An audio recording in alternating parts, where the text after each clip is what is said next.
চাচা তার জমিতে অধিক ফলনশীল ধান বীজ ব্যবহার করায় ধানের ফলন 30% বৃদ্ধি পেয়েছে, কিন্তু তার চাষের খরচ আগের তুলনায় 35% বেড়ে গেছে। আগে যে জমিতে 450 টাকা খরচ করে 1220 টাকার ফলন পেতেন, এখন সেই জমিতে নূর চাচার আয় আগের তুলনায় কত বেশি হবে? কারণ আগে তাহলে নূর চাচার খরচ কত করতো?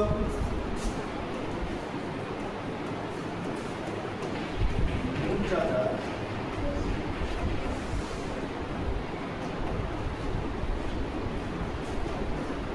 আগে খরচ করতেন, আগে তিনি কত টাকা খরচ করতেন?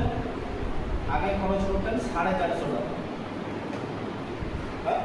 আগে নূর চাচা কত খরচ করতেন? 450 টাকা। এখন বলেছে ঠিক তখন সেই নূর চাচা তাহলে ইনকাম কতটা করতেন? ফলন কত টাকা পেতেন? 1220 টাকা, তাই তো?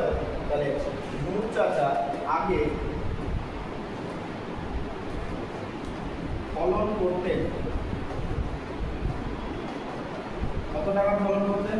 1220 টাকা। তাহলে নূর চাচা আগে আয় কত হতো? তাহলে যত টাকায় ইনকাম করতেন সেইখান থেকে খরচটা বাদ দিয়ে দেবো, এই বাদ দিয়ে দিলাম। তাহলে নূর চাচা সেইখান থেকে আয়টা কত টাকা করতো? 0 7 5 12 5 7 5 12 কত টাকা আয় করতে? নূর চাচা 770 টাকা। এখন কি বলেছে? এখন বলেছে যে সেই ধানের ফলন ফলাতে 30% বৃদ্ধি পেয়েছে খরচ। মানে খরচ আগে যদি হতো 100 টাকা, এইখানে 30% তো বৃদ্ধি যেটা বলেছে, 30% বৃদ্ধি বলেছে, বৃদ্ধিকে আমরা লিখছি প্লাস দিয়ে। যদি খরচ যদি কমে যেত তাহলে আমরা লিখলাম মাইনাস দিয়ে। তাহলে এই যে খরচ 30% বৃদ্ধি পেয়েছে, এইটা তাহলে আমরা এইভাবে বলতে পারি যে 100 টাকা খরচ হলে পরে সেইখানে 30 টাকা বৃদ্ধি পায়। তাহলে সেখানে 30 টাকা বৃদ্ধি পেয়ে কত টাকা হয়েছে? 130 টাকা। এটা একটা ধারণা। যখন আমাদের এখানে 30% বৃদ্ধি পেয়েছে, এর অর্থটা হচ্ছে যে আগে 100 টাকা খরচ হতো, এখন তার জায়গায় কত খরচ হচ্ছে? আমাদের 100 হচ্ছে 30 টাকা। তাহলে যদি 1 টাকা খরচ হয় তখন আমাদের কত টাকা বৃদ্ধি হবে? 130/100 এত টাকা বৃদ্ধি হবে, তাই তো? আমরা এইটুকুটা আমরা এক লাইনে বলছি। কিরকম এক লাইন? এইখানে আমরা যেহেতু আমাদের খরচটা 30% বেড়েছে, তাহলে এখানে আমরা লিখবো 30% খরচ বাড়ার পরে 30% খরচ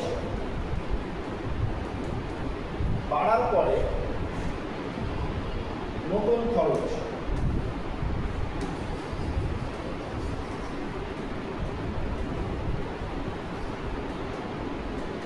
টাকাতে কত খরচ হচ্ছিল আমাদের?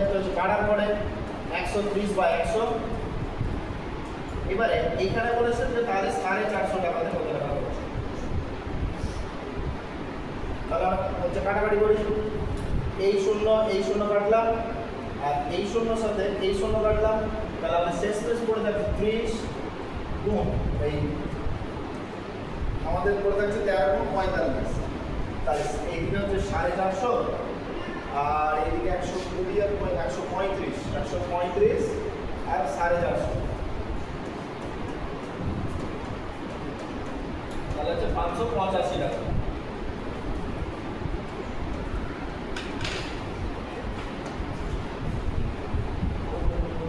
ভুল করেছি তো, ভুল করেছি, অনেকটা বড় ভুল করেছি। এখানে খরচটা বাড়িয়েছিল, এখানে 30% না, এখানে খরচটা বেড়েছিল 35%। এখানে খরচ বেড়েছিল 35%। 35% খরচ বাড়লে পরে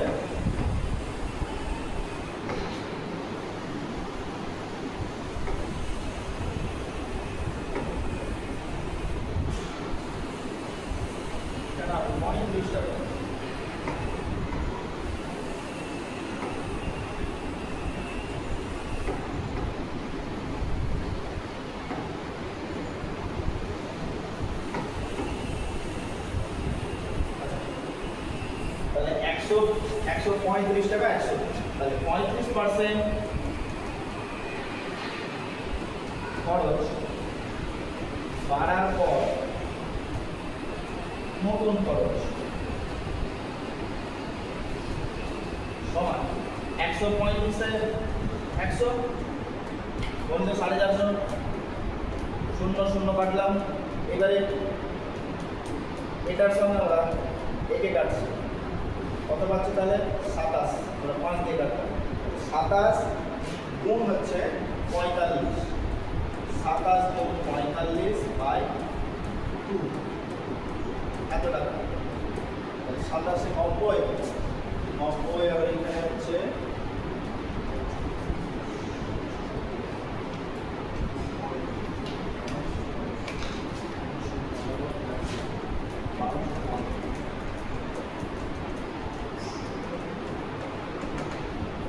আমাদের এত টাকা খরচ হয়েছে। এখন নতুন খরচ। এবারে আমাদের এখানে কি বলেছিলাম, ফলন বৃদ্ধি পেয়েছে 30%, তাহলে খরচ কত টাকা হচ্ছে, আমাদের ইনকাম কত টাকা হচ্ছিল, ইনকাম হচ্ছিল 1220 টাকা, সেইটা বেড়েছে আমাদের 30%। তাহলে সেম একই রকম ভাবে আমরা যেভাবে আমরা 35% বৃদ্ধিটাকে আমরা যেভাবে আমরা লিখেছি, একই রকম ভাবে আমরা 30% ফলন বাড়া যেটা করব, তাহলে 30% ফলন বাড়ার পর নতুন ফলন তাহলে আমাদের কত হচ্ছে 130, ওইখানে যেরকম 135 লিখেছিলাম, এখানে 130 বাই 100 গুণ 1220, 0 0 দিয়ে দিলাম, তাহলে হচ্ছে 13 গুণ 122 সমান 1220 সাথে 266 যোগ 1586, এত টাকা এখানে আমাদের খরচ আমাদের হচ্ছে নতুন ফলনের ফলে আমাদের অত টাকা আমাদের হয়েছে। এবারে বলেছে তাহলে তার ইনকামটা কত টাকা হলো, ইনকামটা তাহলে আমরা দেখি, তাহলে তার নতুন আয়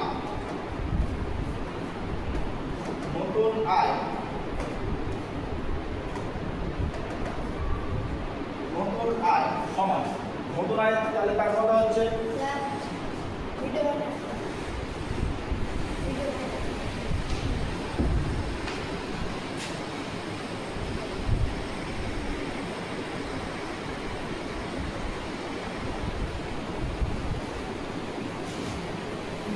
নতুন আয় কত হচ্ছে 1586 মাইনাস 1215 বাই 2। আমরা যদি চাইতাম আমরা এই খরচটাকে আমরা দশমিকে লিখতে পারতাম, তো এইটা আমি যদি ভগ্নাংশে রেখে দিয়েছি, সেটা আমাদের এখানে একটা কাট আছে, আমাদের এখানে এই বিয়োগটা করতে সুবিধা হয়। তাহলে আমরা 2 দিয়ে গুণ করি, নিচে 2 বিয়োগ 1215, তাহলে এইখানে 2 দিয়ে গুণ করে 6 2 12 8 2 16 17 1 15 30 31,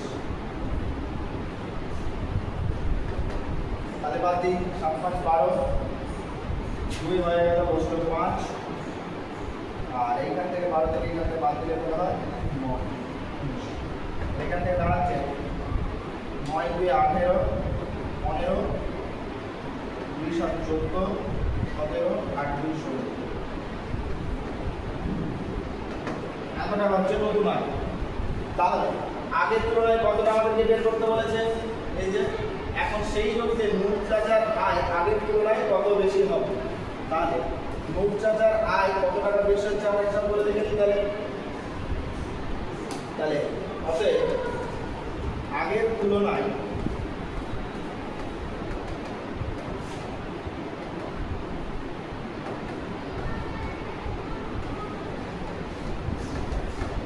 নুট চাচার আয়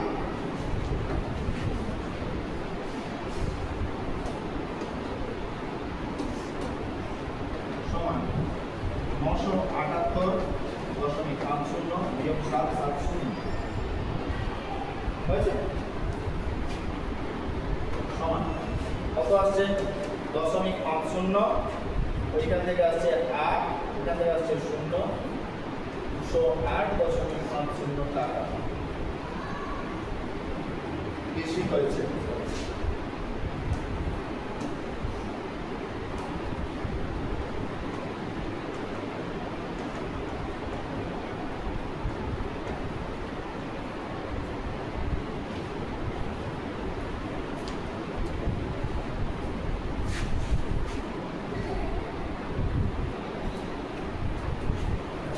এখানে কি বলেছে, দুটি সমান আয়তনের পাত্রে যথাক্রমে 1/3 এবং 1/4 অংশ ফলের রস ছিল। তুমি পাত্র দুটি অবশিষ্টাংশ জলে পূর্ণ করে অন্য একটি পাত্রে সমগ্র জল মিশ্রিত ফলের রস ঢালবে। এখন নতুন পাত্রে ফলের রস ও জলের অনুপাত নির্ণয় করো।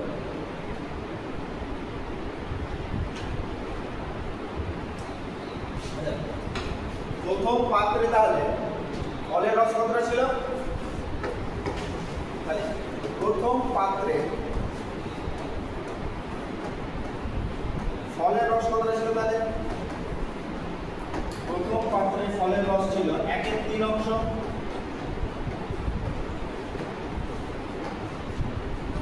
তাহলে প্রথম পাত্রে জল ঢালতে হবে, কতটা ঢালতে হবে, তাহলে মোট অংশ 1 থেকে তাহলে 1/3 অংশ বাদ, 1 থেকে 1/3 বাদ দিলে পরে পড়ে থাকে 2/3 অংশ। এবারে কি বলেছে, এবারে বলেছে দ্বিতীয় পাত্রে ফলের রস কতটা ছিল, দ্বিতীয় পাত্রে ফলের রস ছিল সমান 1/4 অংশ। হয়েছে? তাহলে দ্বিতীয় পাত্রে জল ঢালতে হবে,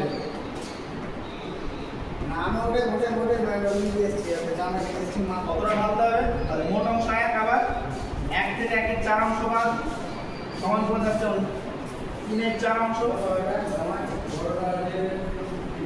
তাহলে আমরা তাহলে পাত্রে আমরা কতটা পরিমাণে জল আমাদের লাগবে আর আমাদের কতটা ফলের রস আছে সেটা আমরা পেয়ে গেছি। তাহলে পাত্রগুলিকে একসাথে দিতে বলেছে,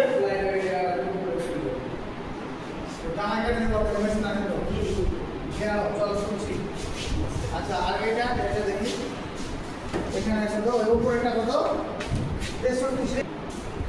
আচ্ছা এখন আমাদের তাহলে এই দুটো পাত্রকে প্রথম পাত্র আর যে দ্বিতীয় পাত্র দুটোকে এক জায়গায় করতে বলেছে। তাহলে প্রথম পাত্র ও দ্বিতীয় পাত্র একত্রে করলে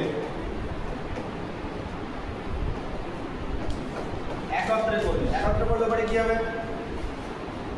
তাহলে মোট ফলের রস কতটা হচ্ছে, মোট ফলের রস হচ্ছে আগে কতটা ছিল, প্রথম পাত্রে কতটা ছিল 1/3, আর আমাদের এখানে দ্বিতীয় পাত্রে কত ছিল 1/4। এইটা হলো আমাদের তাহলে মোট ফলের রসের অংশ সমান, এই হলো 3 4 12, 4 যোগ 3 সমান পেলাম 7/12 অংশ।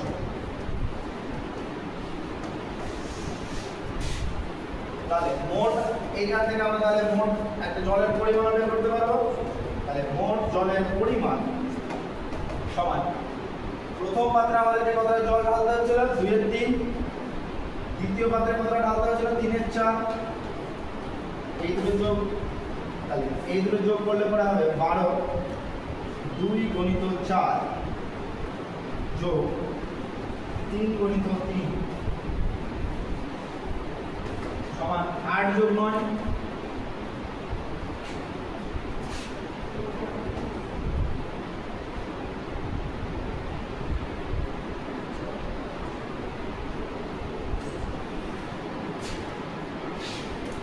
বাই 12 সমান 17/12 অংশ।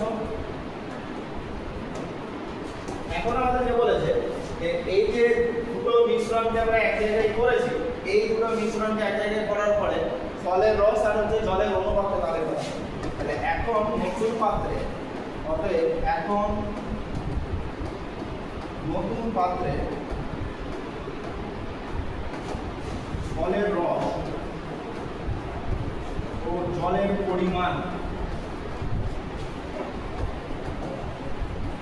পরিমাণের অনুপাত তাহলে কত হচ্ছে 7/12 এখানে ছিল আমাদের 17/12 সমান, আমাদের নিচের দিক থেকে 12 উড়ে গেল, তাহলে 7:17।